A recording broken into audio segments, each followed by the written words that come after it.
Good evening, everyone. This is a regularly scheduled meeting of the Waterville City Council. There are agendas available in the file pocket near the entrance or online on the City of Waterville's website. All items appearing on the consent agenda are voted on in one motion and vote. Generally, these items are routine in nature and do not require discussion. All items listed under unfinished business or new business are voted on separately. First, councilors will be given an opportunity for questions or comments. Once all councilors have been given an opportunity to speak, citizens will have an opportunity for questions or comments. Citizens must identify themselves either online or at the podium.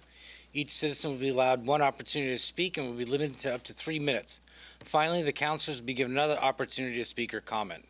Citizens who would like to speak on a topic that does not appear on tonight's agenda will have an opportunity to do so during the public comment section of the agenda.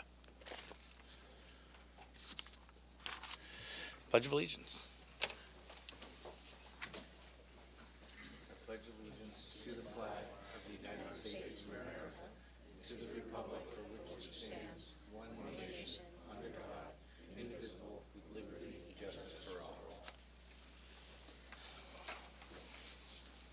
All right, disclosure of conflict of interest. Seeing none, I'm going to move on to the dedication of the annual report. And it is for Colleen Madigan. Born in New York City, Colleen's family moved to New Jersey where she attended school. After graduation from college, Colleen moved to Orono and then to Bangor, before being afforded the opportunity to work as a social worker in Eastern Europe. While living and working in Bulgaria, Colleen was able to travel to many countries such as Turkey and Israel and was thrilled to visit the pyramids. Upon her return to Maine, Colleen was offered an internship at Thayer Hospital, working with people with cancer. Through her work at Health Reach and Kennebec Behavioral Health, she served at all of Waterville schools. During her tenure in Waterville schools, Colleen found her calling to run for political office. When 3 working mothers of Waterville students died due to lack of access to affordable health care, she knew she had to try to change the health care system. Elected to the Senate in 2012 and to the State House of Representatives in 2016, 18, 20, and 22, Colleen has sponsored a number of bills that have passed into law. Her first bill in the State Senate required coverage for treatment for autism through community-based services. She put this bill in because of her knowledge about how this impacted Waterville families. Colleen is proud to note that she is the only legislature to have passed 3 insurance mandate bills, one to fund evidence-based treatment for autism, another to cover recreational needs for children who's lost limbs, and third bill for fertility coverage. She serves on the Health and Human Services Committee and Criminal Justice and Public Safety Committees. A strong advocate for funding for municipal revenue sharing, Colleen has proposed increased revenue sharing for service center communities and serves as a member of the Municipal Caucus. Colleen is proud of her work to expand work allowances for parents receiving TANF benefits and restore transportation services for clients of such programs as those offered at High Hopes Clubhouse. Colleen serves the community in numerous ways. Behind the scenes, by working as a liaison between citizens who need services and people who can provide those services. Colleen routinely provides meals and other help to those struggling with mental health or substance abuse disorders. An avid supporter of Parent Ambassador Program, Colleen works with Educare to empower people to become advocates and empower them to get involved in their community. Colleen said, "My favorite thing about being a legislator is elevating others." Thank you, Colleen, for being such a dynamic advocate who's willing to serve all of its citizens, including those who are most vulnerable. You gotta come get this. This is yours. You got one? Oh, then I'm keeping this one. Am I supposed to get up and say anything? You can if you'd like to. I mean, this is your moment. Yeah, Colleen, go. Go, Colleen, go. I was going to let you skate. You brought it up. Like.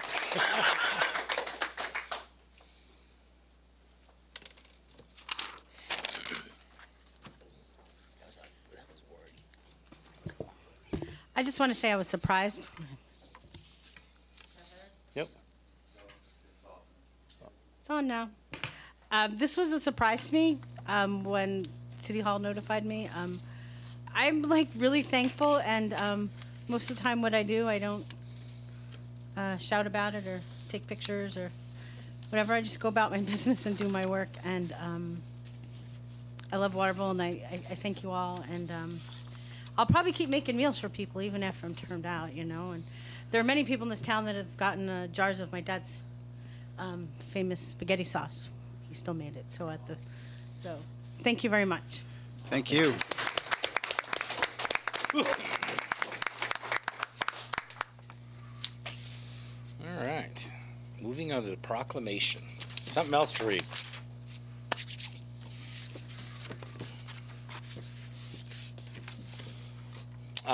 It's for National Recovery Month, whereas the City of Waterville is committed to becoming a recovery-ready community, and whereas people can and do recover from substance abuse disorders, and whereas September marks National Recovery Month, a month-long federally recognized celebration of the gains made by those in or seeking recovery from substance use disorders, just as we celebrate improvements made by those who are managing other health conditions such as hypertension, diabetes, asthma, heart disease, and whereas in the 2023 National Recovery Month theme is Hope is Real, and whereas Recovery Month works to promote and support new evidence-based treatment and recovery practices, the emergence of a strong and proud recovery community, and the dedication of service providers and community members across the nation who make recovery possible.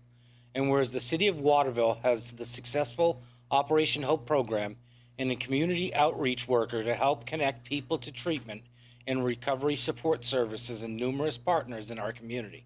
And whereas the City of Waterville supports all of our community members in or seeking recovery from substance abuse disorders. Now therefore, I, Jay Coelho, Mayor of Waterville, on behalf of the City Council and the residents of Waterville, do hereby proclaim the month of September 2023 as National Recovery Month. In the City of Waterville, National Recovery Month, in the City of Waterville, and invite Waterville citizens to actively participate in recognizing those members of our community impacted by substance abuse disorders and celebrate recovery. You want this? This one you can have.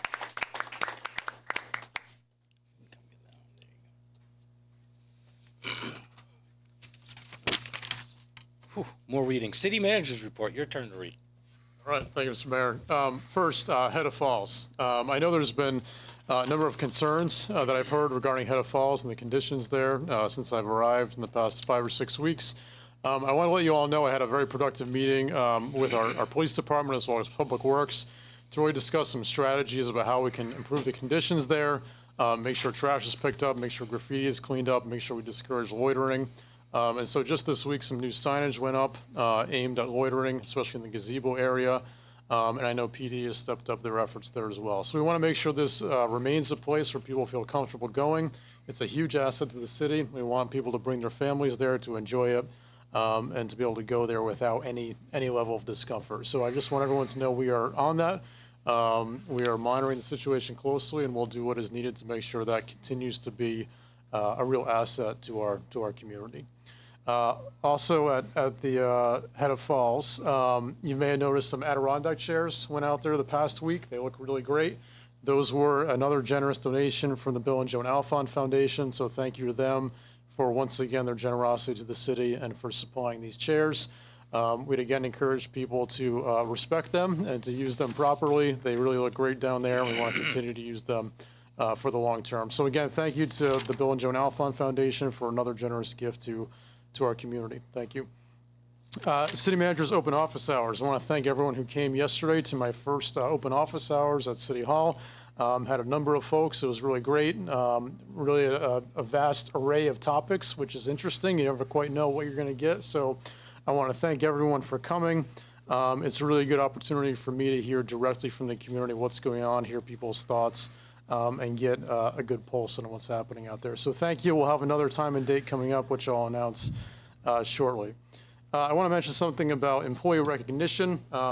As you know, I talked with you all through the interview process. This is something that's very important to me, is recognizing and appreciating our employees to, one, retain good employees and also to recruit and attract new employees. So in that effort, we're going to be launching a new certificate presentation program at milestone intervals, so 1 year, 5 years, 10 years, et cetera. We're going to be doing a little, I call a mini event, where we present a certificate and an award. We take some pictures, and then we'll be taking all of those and compiling them into an annual presentation, sort of an award ceremony presentation of all those we interview, all those we recognize throughout the year. I did something very similar in my previous position. It was really well received, and I want to do the same thing here. So I think it's going to be great, and that's just one thing we're going to be doing to step up employee recognition, retention, and recruitment. So looking forward to that, and I think I signed at least 50 certificates today that we're going to be presenting over the next coming weeks to employees and getting out there. So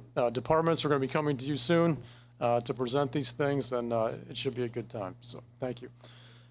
Lehman Island, just a quick note about this. I had an opportunity to do the trail at Lehman Island once with Councilor Klepak, actually, who first brought me there, so thank you, Tom, for that. But I'd like to see us be better stewards of this property where we can. It's a really great trail. I understand it floods at times, but we want to be vigilant about just trying to maintain it. I also had a meeting with Kennebec-Messalonskee Trails, and they are very interested in stepping up their maintenance of the trail also.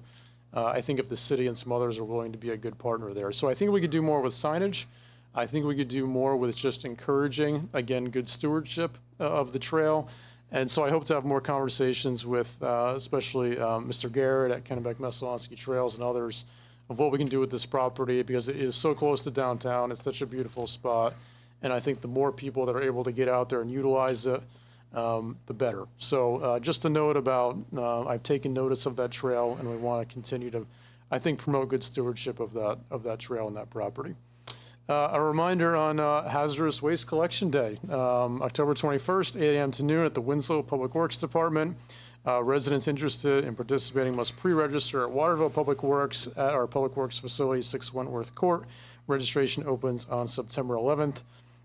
Yard waste drop-off also begins on September 25th and goes until November 22nd during normal business hours, including Saturdays, October 28th and November 25th from 7 a.m. to noon. Lastly, I just want to say a special thank you to Todd Stevens at our PD for his efforts in organizing our Wellness Day on the 12th. I think it was a great success, great turnout. A lot of you were there, so really appreciate his efforts, and to everyone who showed up, great event for our community with lots of resources for support. So, thank you. Thank you. All right, moving on to council comments or committee reports. Councilor Gray. Thank you. I just wanted to let people know about a community build that's happening in Waterville, November 10th to 14th. The window dressers are going to be here, and they are going to be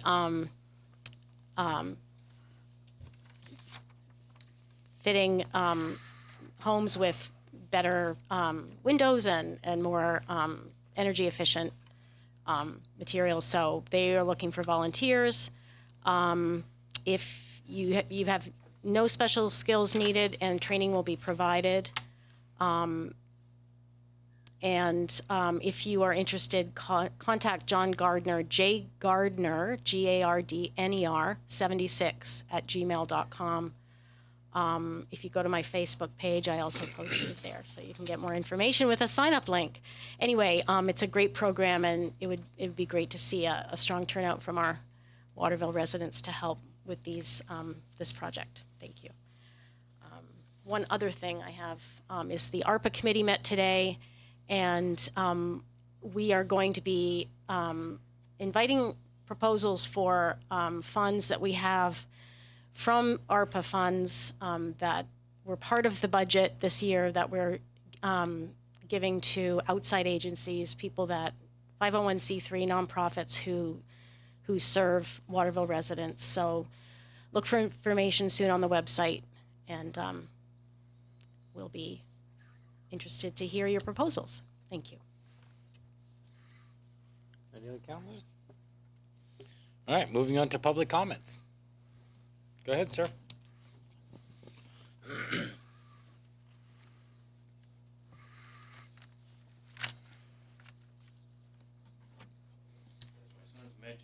won't fly. But I'm proposing a slight increase in property taxes, actually incremental increase in property taxes for those people who have received property taxes in excess of 20% of their regular property tax.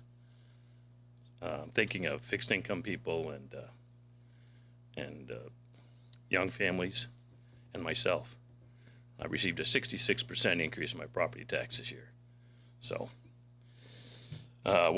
essentially what it is increments it over 3 years.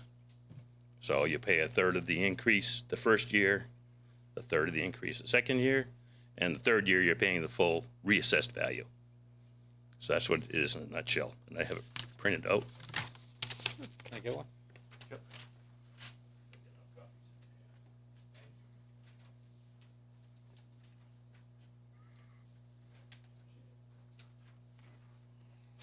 Could you introduce yourself, please? My name is Keith Beal. Thank you. I live at 21 Ash. Thank you. If you want to visit. Thank you. Thank you, Mr. Bill.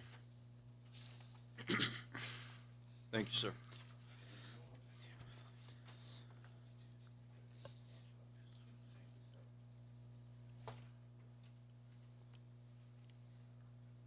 Did you get one of these, Brian? Okay. Anyone else? Oh, 1 second, sir.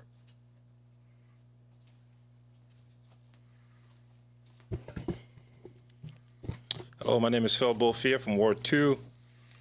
I didn't plan on meeting my dad here, but he came by himself. Came to talk about the taxes. You know, this council, you guys claim to care for people, but at the same time, you're responsible for one of the single largest increase of taxes in this city. You claim to care for people, but at the same time, your actions are going to affect the people who have the less resources in this city. What he just proposed is something that you guys should have thought about. Instead of having, you know, a budget that increased over $2 million and then punting the responsibility to the city manager to get the tax assessor to do a revaluation so that we can cover for the increase in taxes. And then we hear comments as, oh, we didn't raise your taxes. Yes, you did. You did by default because you control the city manager who controlled the assessor's office, right? If the spending did not increase, even with the assessment, the mill rate could have came down and it would have balanced itself. It would have done it. So because you were not strong enough to hold the line, right, on the spending, to say no to department heads and say, okay, you know what? We're understanding that we just came from a pandemic. You know, people are struggling. The winter is coming. Prices are up all over the place. No, we're just going to do what we do all the time. We're going to say yes, and then we're going to raise taxes, and we're going to tell people that, yeah, your property value went up. Yeah, my property value went up on paper. I still don't have money in my pocket. A lot of people don't to pay the taxes. They have to come up with the money to pay the taxes that you guys raise. Quite frankly, I say city council should be ashamed of themselves. Anybody who voted on this last budget should be taken out by the people. Unfortunately, a lot of you are running unopposed. It's a shame, you know. And we have even some more radical folks who are going to come on this council because they are running unopposed. So to the people of Waterville, you know, I say it's just the beginning, because next year the tax is probably going to go up again, and for the next couple of years. And I think that, you know, we can't count on the council who are sitting here and making decisions that, quite frankly, I think a lot of times don't make sense. And we keep hearing, and on top of that, you don't own your own mistakes. Instead they say, yeah, we did. You know, we did what we had to do. We say, oh, no, we didn't do that. And comments like, you people should be involved. When you ran for office, every single one of you, you asked people to trust you with their commitment because you would do the job. And then you turn around and tell the same people that, oh, you elected me, but you should come and watch me, or I will do whatever I want. And that's what happened. And it's unfortunate. And I think that, this council should do something to try to help the people, like my dad. So, he's retired on fixed income. And we have one of the oldest population in the country, in the state. And they're all gonna suffer. I can pay my taxes. I can go get a second job, a third job, and, suffer through it. But there's so many people who are gonna be affected. And I really think it's a shame. And every single one who's running here who has somebody, that's running against them, I hope the people vote for that person and get that person out, whoever is sitting here. Thank you. So, Phil, when I sat here last year during budget season, and I explained, even last year, that taxes were going to go up this year, no one sitting on this panel has said that taxes weren't increased. So I'm not sure where you get that, where we're not taking responsibility. 6 of the 7 people that work up here also own a home in this city. They are also required to pay taxes. And you can sit here and talk about the people who are less fortunate and everything else, but which one of your houses are you having trouble paying taxes on? I hope that everybody heard when I said that I could pay my taxes, right? So- and I'm not sure, right, where your comment is, because we said it. So last year, it's it my was my turn. You turn. had your turn. Okay. Is So- it like a discussion we're having, or We is it a had public comment? firefighters. Is it a discussion? No, Point of order. It's not. Point of order. It's not. It's not a discussion. Point of order. Point of We order. had firefighters Point of order. running. Is it a discussion? No, Point of order. there is no point of order. Okay. Last year, and years previous, when you sat on this very council with us, we had firefighters and police officers making less money than what people made to work at McDonald's. You want them to run into burning buildings, chase bullets for no money. Almost $1 million of that was an increase in the schools.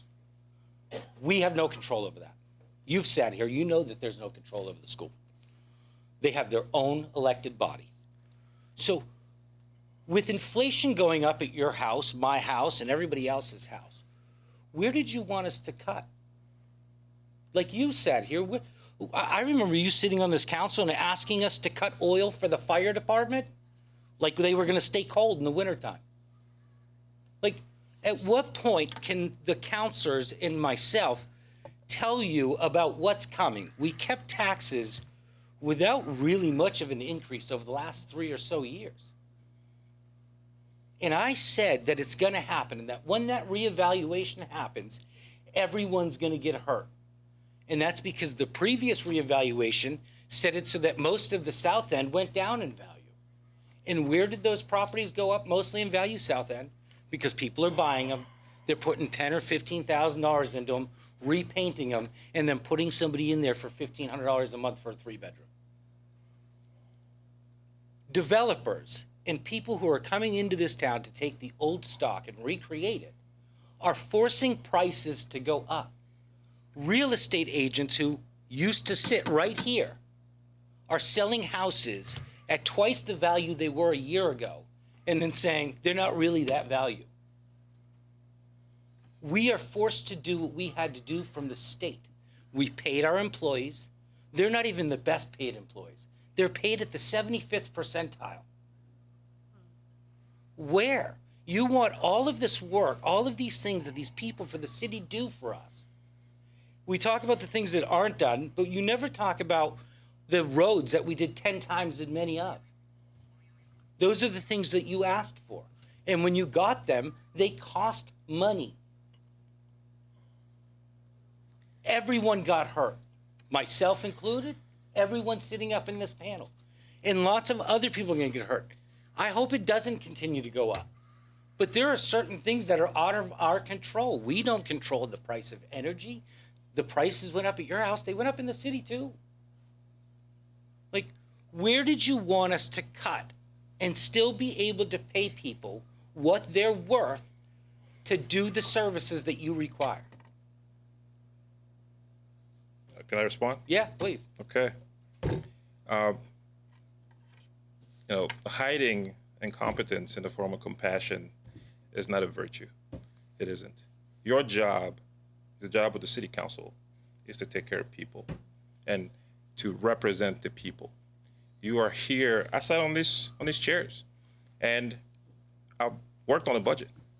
I took the budget and I actually worked on it to try to propose taxes, to propose cuts on the budget, because I can be fairly certain that maybe 1 or 2% on the council actually looked at the budget line by line, because we know how the budget goes.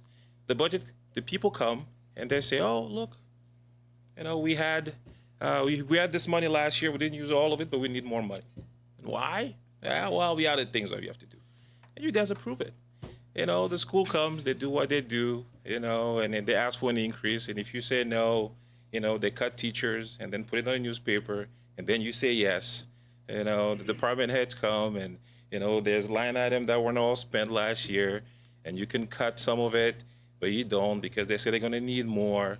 We know how it goes, because actually nobody is willing to sit down and say, you know what? Yeah, people are struggling. We have to do what we have to do to make sure that, low-income people don't end up on the street because we can't say no, right? There's always opportunity to cut on the budget. There's always. But do people actually have the courage to do that? And you guys are lacking the courage to say to somebody, you know what? Yes, you might not get an increase. I haven't had an increase in pay at my job for 3 years.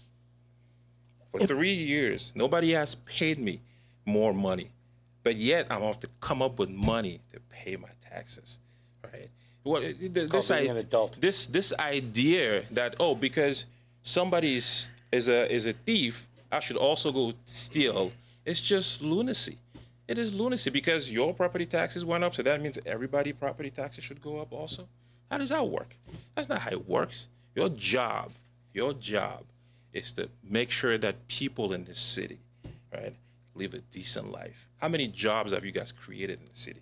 How many, I had comments Government about, doesn't create we're jobs, not, the we're private not, sector we're does. not in California. California paid people $120,000. It is. But anyway, Okay. I say my piece, and I say you guys should be, Go ahead. should be out.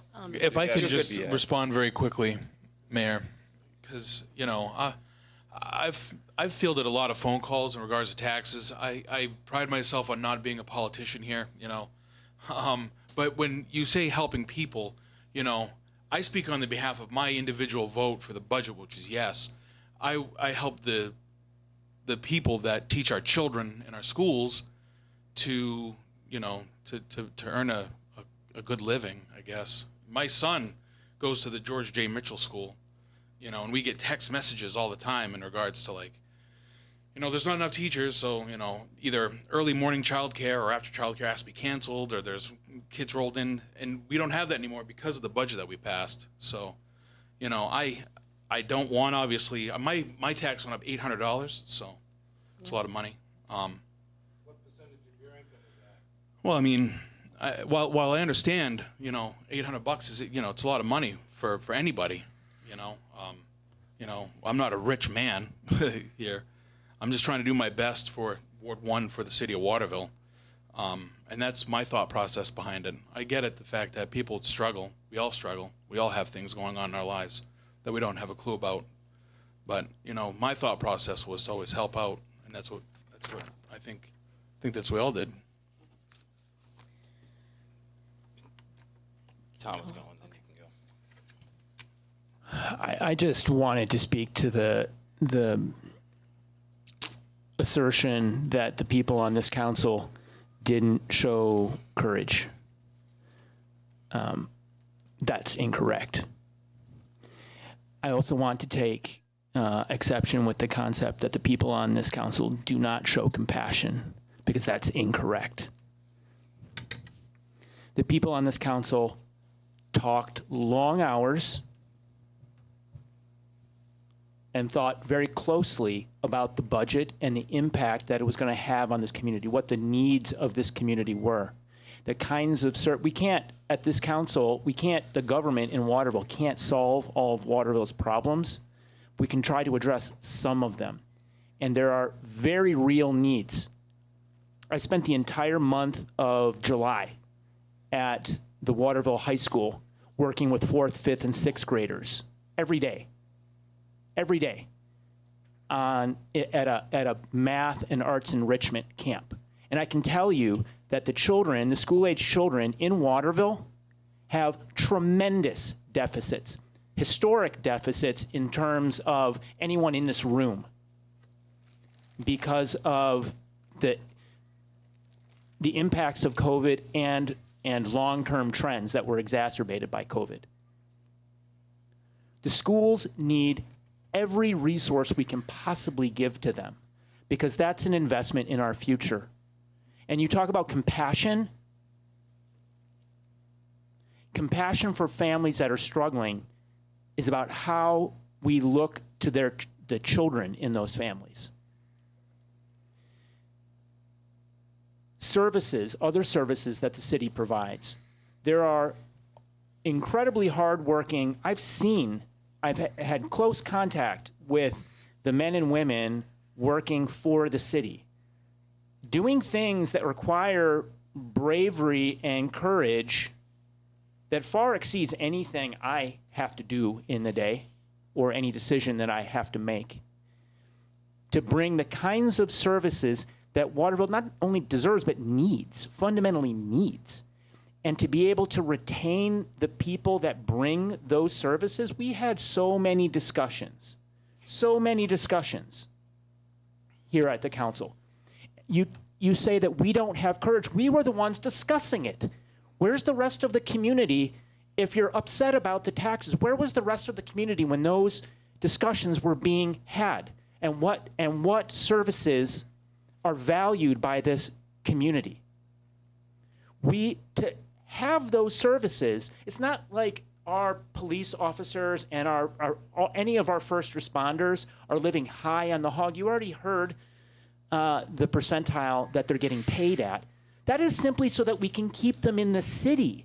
I would pay them more if I could. I think that their bravery deserves more, but it takes courage. I'm sorry, it does take courage in the face of such need amongst the low-income people in the city of Waterville. It takes courage in the face of that need to still make a decision like the budget we had. Nothing in that budget. I'm proud of that budget. Nothing in that budget felt wasteful to me. The decisions that we made were hard decisions. They were not easy to make. And so you can disagree with them, but please do not presume that it didn't take courage and that the people on this council were not thinking very deeply about the impacts of our choices. We understand. We've tried to communicate. There's only so many ways this council has of reaching, we're back here behind microphones at whatever this means, but how many people actually are online watching? How many people are in the room out of the, thousands that live in Waterville? How do we get people into this conversation? Because that's what I want. I'm here to help Waterville, but we need help. We need help. And to do that, we need problem solvers. I appreciate a lot of what you said. A lot of what you said resonated with me. I agree with it. But the people that are here are committed. Nobody's here for fame. Nobody runs for Waterville City Council for recognition. You don't do that. It's service. It's service, right? You do it for service. I don't want recognition. I'd rather never be in the newspaper.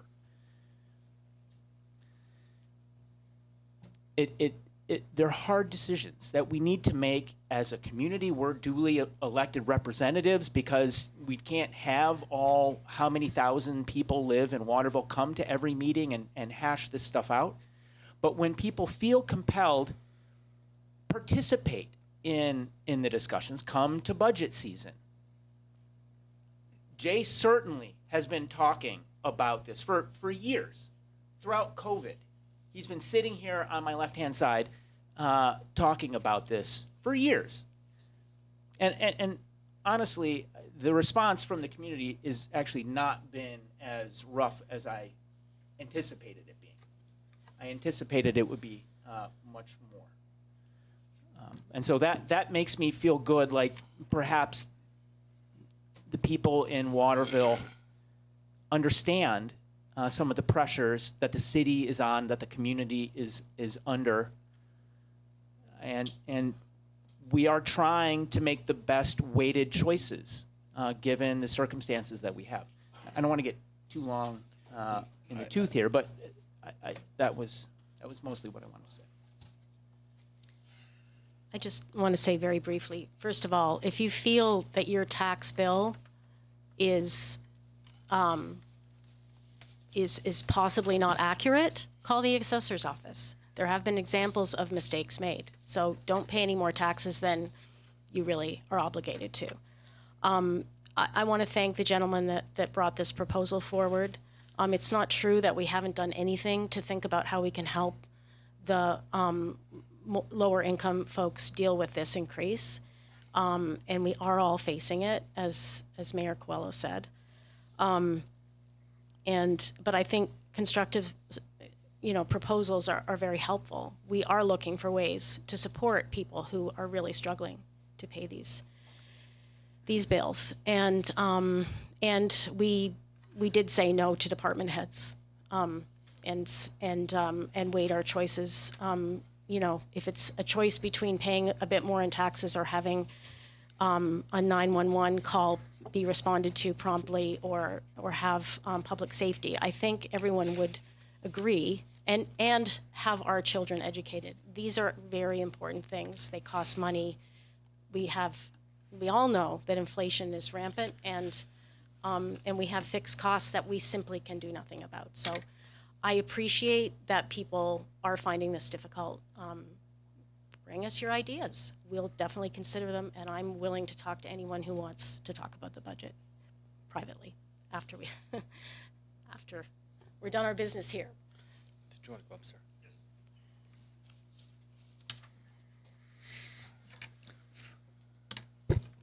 My name's Chris Stevens. I live on Roosevelt Avenue. With that gentleman right there, I got to agree, because I got a 40% increase on my property tax. I think it's uncalled for. I mean, does everybody on my street get the same 40% that I had to pay? No. It's expensive. And I understand the police need a pay raise because the job that they do is in this city and dealing with the homeless people and the drug addicts that I see on my streets. But you guys are just as much to blame. We should change College Avenue to the Green Mile. You got one weed shop after another. And you guys sit there, and I have to laugh because you'll sit there and tell me, oh, cigarettes addictive, vaping's addictive. Wait, but we'll let kids have CBD and parents have CBD and kids are going to get in touch with it. And you're going to tell me that's not bad. And you, ma'am, with the what do you say, ARPA, where you're going to give out the charity and charitable contributions, do you make sure that these charity contributions make sure that 75 cents out of every dollar goes to the people they're supposed to help, or does it go to the overhead? That should be one thing that should have to be mandated by every charity out there. If they can't prove that they're giving out 75 cents out of every dollar that they're bringing in, then they should not be allowed to be tax deducted. They should have to prove that. And based on what they give back, then is what they have to pay property tax. Now, I got a question for all of you. What percentage of college students should be from the state in which the college serves to be tax exempt? Should 50.1% of the college students be from the state in which it serves? I agree. I think so. We have a college in this town. 95% of the kids, or 90+%, aren't from Maine. They're not going to stay here. They're not going to help Maine thrive or grow. What they charge 75, 80 grand. That's more than what my average household income is in this county. But they're tax exempt. Their property's tax exempt. And you're sitting there, you're going to the elderly people of this town that are on Social Security, and you're going to run them out of their houses over property taxes? When there's a school that should be paying probably close to, I figure, between $5 to $8 million a year in property tax with all their buildings. But you want to sit there and you want to keep going after the same people that have lived here for years while they're going after their homes. I think it's disgusting that what you're doing and not trying to go after some of these places that are considered as charities or schools or whatever they want to call themselves that don't think they should have to pay property tax. Well, if your kids aren't from Maine, why should we be flipping the bill? Especially when they're paying more than families making in this county make. It's not fair and it's not right. So, honestly, I don't disagree with you that I think, and I've always said this, it's not a popular opinion, but I think if you're a nonprofit and you hold property, sometimes I think if you're a church, tax them. I mean, I'm for taxing people equally across the board. The difference is we have zero control over that. That is a state and federal law. We have no control over any of that. I mean, it's a federal and state law. It has nothing to do with the city. Use the microphone, please, sir. I appreciate what you're saying. It doesn't work in this instance. It's It will if federal, it was just put it's to a federal referendum. and state. For what? I think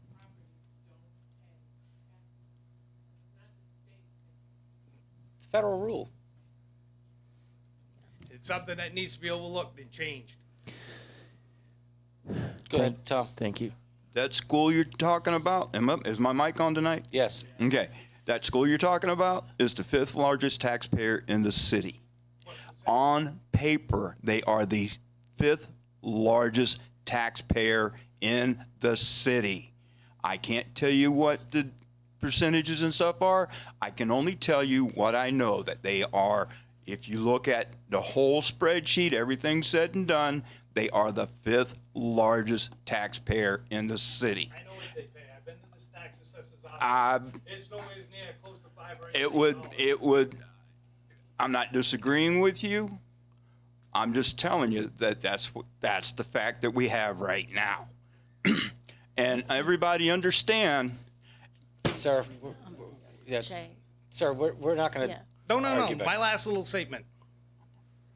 When you people sit there and say, oh, about the rich not paying their fair share, there's your perfect example of a super rich college not paying its fair share. That's all I'm going to say. Okay. No, we're done. Karen. Jay. No. Go ahead, Karen. Everyone gets one opportunity. We do have someone online as well. Okay. Can you cue them up, please? My name is Karen Heck. I live on Western Avenue. I understand the frustration with taxes. I was the mayor. I was shocked to find out the other day when I was talking with a friend of mine at a different town council, when we agreed on something. And I said, he said, I just don't like paying taxes. I said, I don't like paying taxes either. I don't think anybody likes paying taxes. But what I did come up here to say, I have a couple of things to say, and I'll try and talk quickly for my 3 minutes. But I wanted to thank the council and the police chief for including in the budget the outreach worker who has really made this town stand out when it comes to dealing with people who are unhoused. I read in the paper about Portland and about Lewiston and about Augusta and about every other town where people are just moving people out rather than trying to make a difference. And the fact that there were 60 organizations that were coming together to try and make a difference for not just people who are unhoused, but for low-income people, to get them connected to services, I think is really an outstanding accomplishment for this town. I understand that our residents, that 23% of the population lives in poverty, and I think that that's really a depressing and sad fact. We are a service center, however, so people from Oakland and Fairfield and Winslow and other towns come to Waterville to be, because that's where the services are. And I would also say that having come from another state to go to Colby. I have stayed here, and there are a number of people who have stayed here who have made a difference in this town. And we don't have control over whether nonprofits, which occupy a huge percentage of the small area that Waterville has as its district, are paying taxes or not. That is a federal requirement, not ours, but we have a very small footprint, and we have a very large number of nonprofits because there are people who need the services. So I want to thank you all for being willing to put into the budget something that has made a difference that makes Waterville stand out. I also want to thank Colleen, and I was very excited to hear that the annual report is going to be dedicated to her because she has been at the legislature for the last 11 years, fighting for the people of this town and other towns who are low income, who have a very difficult life, and whose voices would not be heard without Colleen. And for the city to have dedicated its annual report to her is, I think, appropriate, and I really am appreciative of all of the work that she has done. I think that it's a very difficult job to be a counselor, and you only get paid 50 cents, I think it's $50 a meeting, which is laughable. I think that people work very hard in this city. I think the fact that there are still children who are going hungry every single day and weekend is something that I hope maybe ARPA can think about in terms of maybe coordinating those organizations that are working to feed people here and in Winslow, because those kids need food in their bellies to learn. And I, for one, am proud of the fact that we are putting money into the schools to make sure that those kids do get what they need. And the fact that we have Educare here, which is very dedicated to making sure that people with low income have childcare that is top of the line. I think that what is lacking is some kind of context for where the money is being spent. And I would suggest that maybe it would be a good idea for the city to make sure that people understand that most of the budget is for protection and education. And fire protection and police and education take up a lot of money because there are a lot of people in those positions, and healthcare, which goes up every year, as everybody knows, is not controllable. That we're paying only 75% of the median is not okay, in my opinion. I also don't think it's okay that people who have low incomes are not able to get some kind of relief for tax relief. That is something that you need to talk to the legislature about, because they're about to cut some of that money out. So while there's a lot of frustration about what's going on, it's not these people who are the ones who are at fault. If you want services, if you want roads without potholes, if you want police protection, fire protection, and decent schools, you have to pay for them. It's not something that just happens. Nobody likes to pay taxes, but you have to think about what you get. I guess I would just say I do hope that there is, because this is not happening just in Waterville. Winslow just had the same issues with taxes. I hope that there is discussion about the ways we can coordinate services beyond what we are already doing. And I have said for 10 years, since I was mayor, when I was mayor, if we had a fire district, everybody would be paying for fire protection, and a large chunk of that money would come out. As far as ambulance and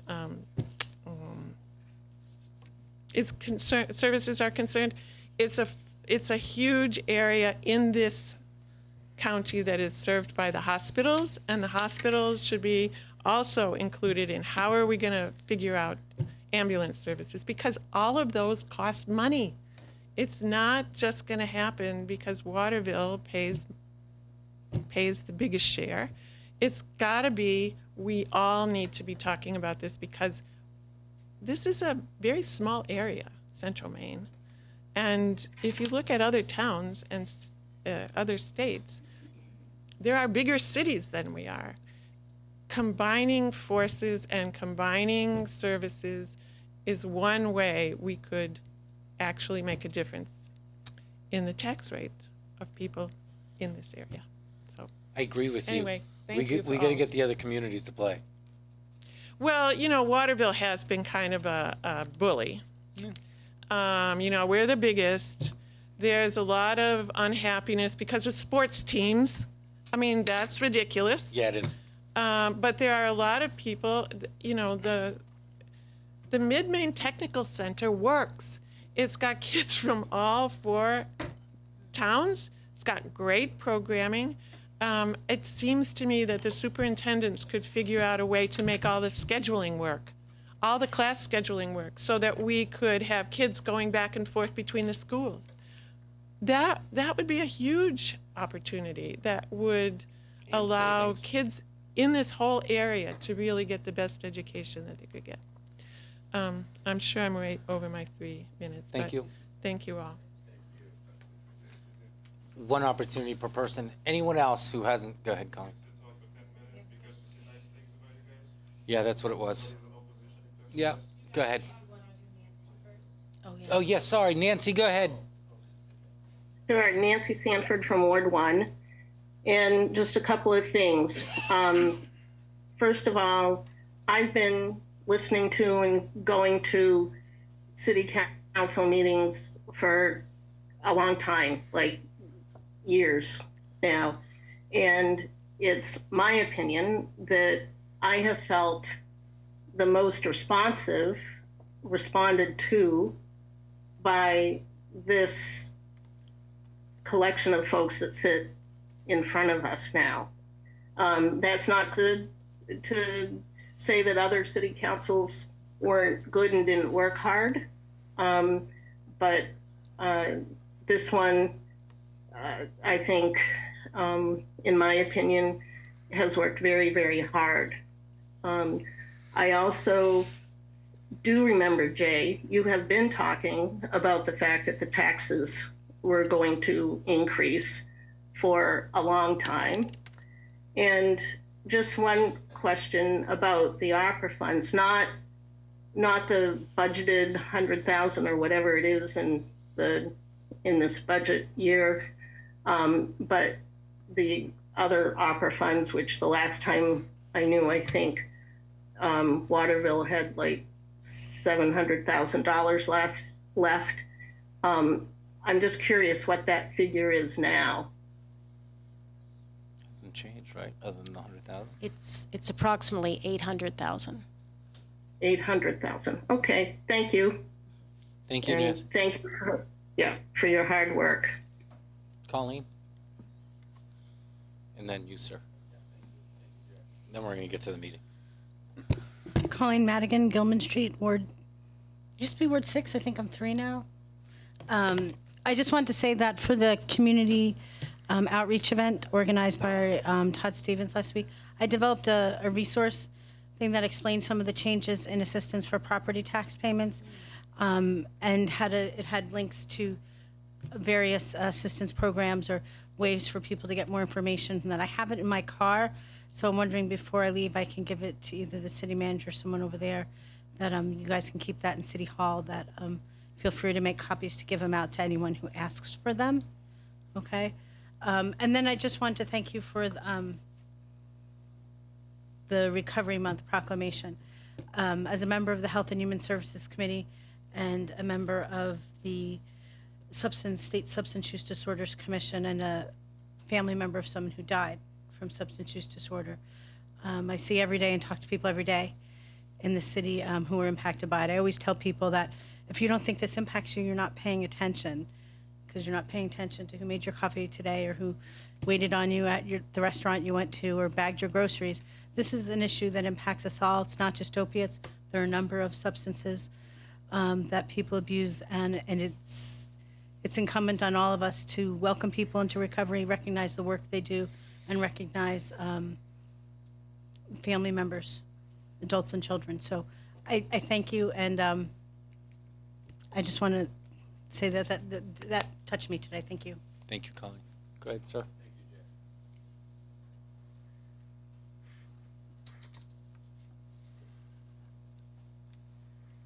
Bart Furmanek, concerned citizen, as I always address the council, and you all know that because I get kidded about it.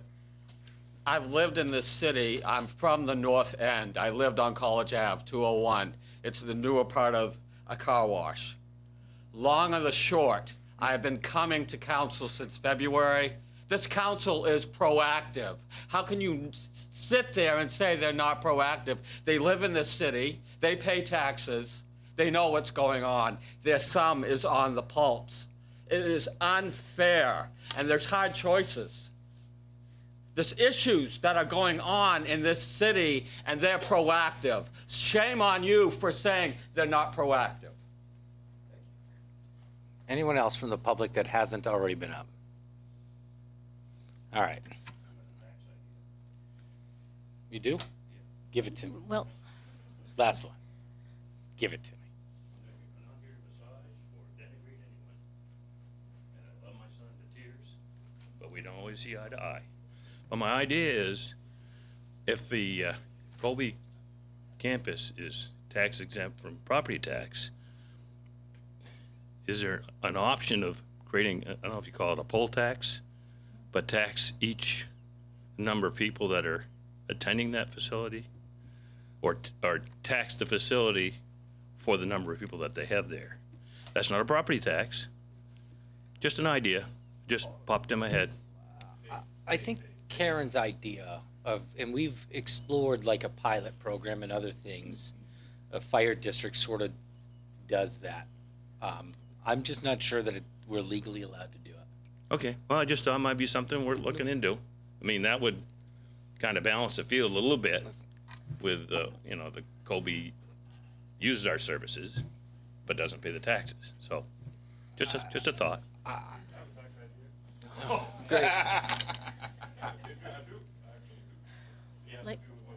Let's. We're going to move on to skip- the consent yeah. agenda. No. I think it would be great to hear these later, and then because we have business to get to tonight. Moving on to the consent agenda.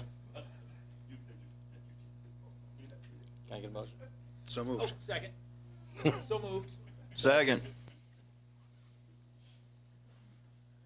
Okay. All in favor? That work?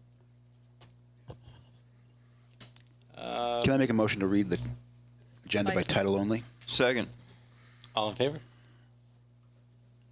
Nice. We're all Beat me here. to it. All right. Old business? Ordinance 149, 2023? Yes. You get a roll call. For what? Counselor. What? They got to talk about it first. Oh, okay. Somebody has to motion. Sorry.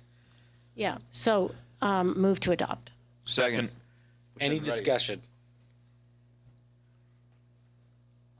Can I get a roll call? We can get a roll call. Counselor Gilly. Yes. Counselor DeBrito. Yes. Counselor Klepak. Yes. Counselor Green. Yes. Counselor Morris. Yes.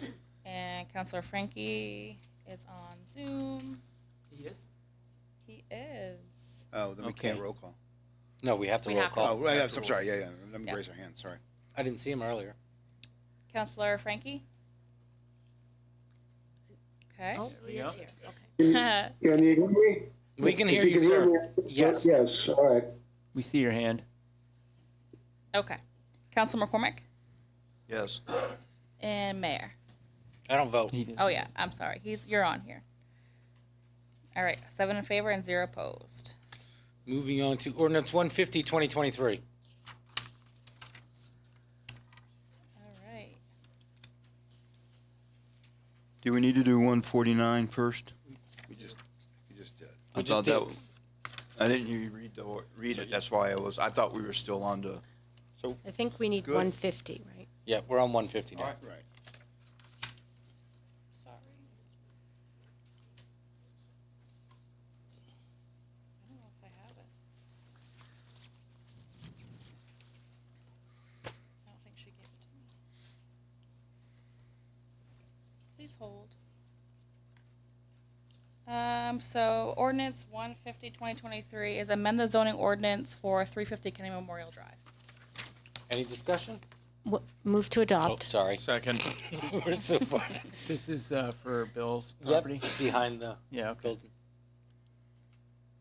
Roll call. Can I get a roll call? So Counselor Gilly, Yes. Counselor DeBrito, Yes. Counselor Klepak, Yeah. Counselor Green, Yes. Counselor Morris, Yes. Counselor Frankie, Yes. and Counselor McCormick. Yes. 7 in favor, 0 opposed. Moving on to Order 151, 2023. Is accept the 2022 FEMA Assistance for Firefighters Grant. Move to adopt. Second. Any discussion? Can I get a roll call? Counselor Gilly, Yes. Counselor DeBrito, Yes. Counselor Klepak, Yes. Counselor Green, Yes. Counselor Morris, Yes. Counselor Frankie, Yes. Counselor McCormick. Yes. 7 in favor, 0 opposed. Moving on to Order 153, 2023. Is approve an easement deed to Kennebec Valley Community Action Program, KVCAP. Move to adopt. Second. Any discussion? Roll call, please. Counselor Gilly, Yes. Counselor DeBrito, Yes. Counselor Klepak, Yes. Counselor Green, Yes. Counselor Morris, Yes. Counselor Frankie, Yes. Counselor McCormick. Yes.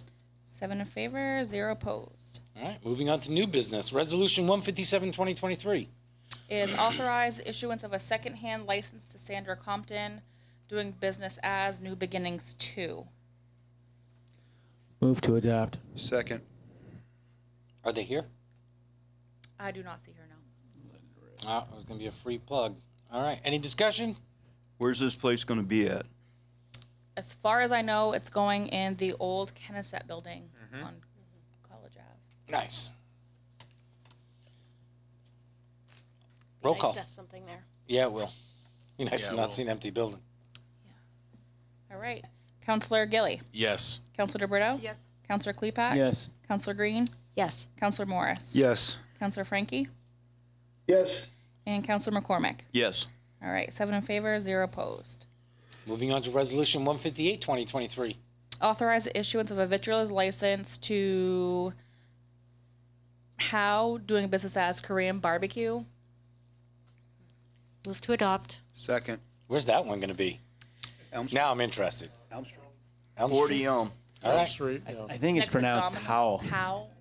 It's over there next to Domino's where the shoe cobbler used to be. All right.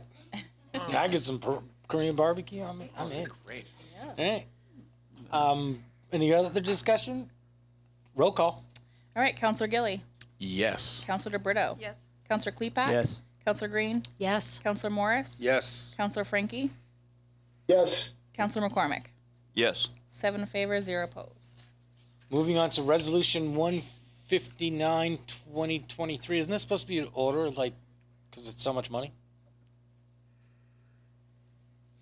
I think resolution was appropriate. Bill Lee looked at it. said Okay, done deal. resolution was Just wanna make sure we don't have to appropriate, do it twice. I think we're good. Okay. So, accept the proposal from LensLock Inc. for purchase of body-worn cameras. Move to adopt. Second. Chief. How's that ring? I like that. Chief. Thank you, Mayor. So, as you folks know, we've been working for a long time on this project since 2021. The 21-22 bond went out for $176,000, which was sort of the worst-case scenario. But over the last 2 years, as we've done our due diligence, we really looked hard at cost versus service, because we wanted to make sure that we were making the right decision for the police department and for the city to get an adequate and good camera that would serve us well, but also, not go over the top with spending. And so we're able to do a 45-day trial with this LensLock Incorporated company. And we found that their customer service has been second to none. The cameras do in fact serve our needs, and the software that we're allowed to use with the cameras will also help us integrate other video media that we might bring in for evidence, which I think is frankly great for our department. And so when we took all that into account, their proposal is at $114,885. I think cost versus service, that is absolutely the best deal for the city and for the police department, and I'm excited to move forward with this program. Use of the cameras and storage of the information that we get off of these cameras, how does that coincide or conflict in any way with our ban on facial recognition? It doesn't conflict in any way with the ban. We wouldn't be using any kind of facial recognition, and the software that we would be getting wouldn't have any sort of facial recognition feature that we would even be able to use if we wanted to. Okay, thank you. Go ahead, and then I'll go to Claude. Just, I understand that the department has been testing this out, this equipment. Yes. Could you just, so for a month, you've been using it and Sure, on a we've- trial basis? Yep, we've had 4 officers across different shifts and with different levels of experience using the cameras, because we wanted to, try to get a broad spectrum of our patrol officers and what they thought of them. We've had a few issues, but as soon as we've identified those issues, we've called customer service, and literally the issue's been resolved within 10 minutes. And that was pretty important for us because some companies serve much larger agencies. And this company, we are a paying customer, and they're going to take care of our needs immediately, just like they would anyone else. And so I think that's important. Councilor Frankie? Yes, can you hear me okay? Yes, sir. The genesis of this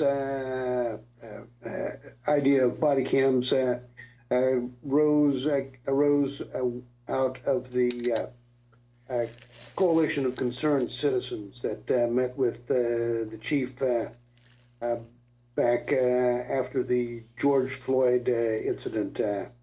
And that group made several recommendations, among them the officer, the community's officer that the police department has recently implemented, and a couple of other things. But one of the key features was the idea of having body cams. So this really closes the loop on the proposals from that citizens group.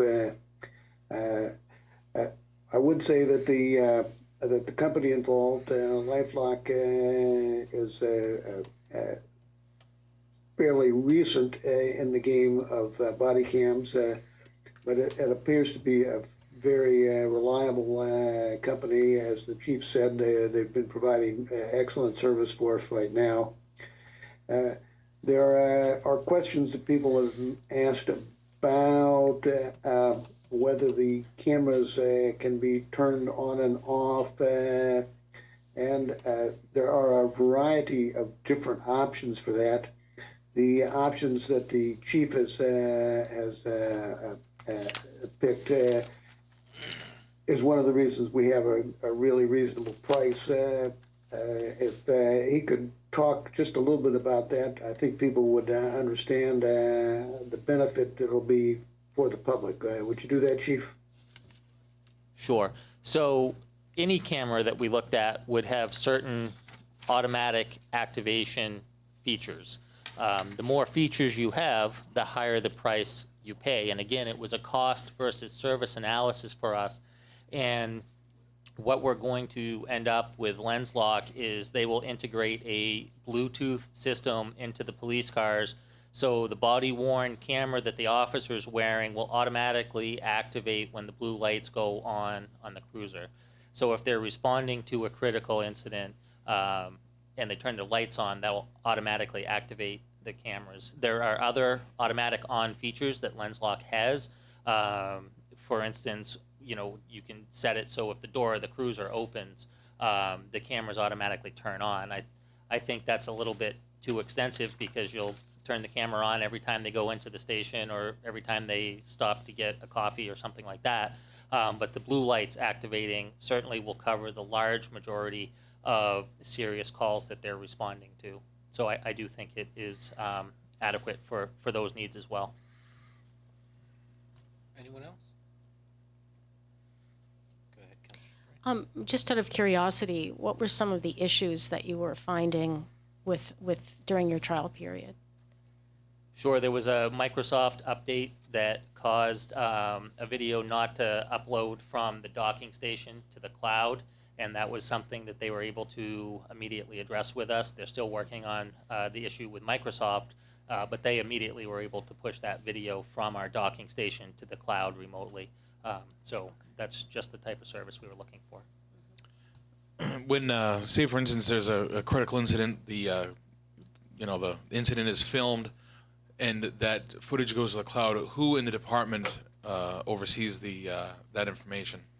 And if so, can it be manipulated? Can it be altered? It is very carefully documented who logs into that information and who logs into the call. All of the officers only have access to their own videos. Major Woods, who's the patrol commander, will be the one that's responsible for managing that information. But even Major Woods' account is logged every time he looks at a video. We would be able to see that. So very small likelihood of tampering there. I mean, are you guys able to delete footage or delete? It is possible to delete footage, and again, that would be logged, and it would have to be done consistent with policy. Okay. An example of that would be you unintentionally catch something on the camera that you shouldn't have, such as going to the bathroom. I gotcha. That seems to be the most common one that we talk about when we talk about why footage would be deleted. And so, again, that would be logged, though. I think, having body cameras, not only adds a layer of protection for the Waterville Police Department, but also provides the citizens of Waterville great, opportunities for, the department transparency. So I think it's a good idea. I think transparency is absolutely, probably one of the biggest issues when we talk about body cameras is we want to be transparent with the community so they can see the work that we're doing. Absolutely agreed. Anyone else? Can I get a roll call? You sure can. Counselor Gilly? Yes. Counselor DeBrito? Yes. Counselor Klepak? Yep. Counselor Green? Yes. Counselor Morris? Yes. Counselor Frankie? It's about time, yes. And Counselor McCormick? Yes. All right, 7 in favor, 0 opposed. I'll get that thing signed first thing in the morning. Thank you, Mayor. All right, moving on to the last item, Resolution 160, 2023. Refer to the planning board by the city council regarding solar facility placement and standards. Move to adopt. Second. Discussion. Roll call? Oh, go So, ahead. Can you, Councilor Green, Oh. would you mind talking about your rationale? yeah, well, I mean, we had this discussion item last time because I was curious to hear what other people thought, but it did seem to me that with, all the complexity of types of projects and in solar, especially reading in the news over the last 3 years since solar production has really increased, that there are unintentional consequences to habitat. There have been issues with view, the views that solar arrays create, and also the question of land use.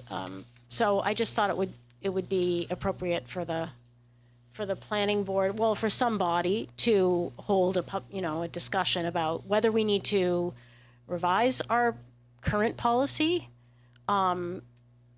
just to account for those issues. Really, in part, to guide the planning board. I mean, once that decision's made there, then it comes to us. I mean, we're relying on that. So I did speak with the chair of the planning board about this. She said she thought it was a great idea.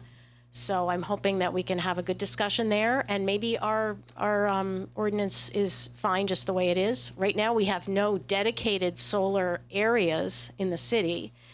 We are rezoning areas as the request comes up for a solar project. So that was the rationale. Yep, go ahead, sorry. Yep. So the questions that I have, I mean, you know, I think most people in the room hopefully will agree that the planet is in a climate crisis, and Waterville is part of that. And so, you know, the first thing that I question is what is the energy audit of the city of Waterville? How many megawatts?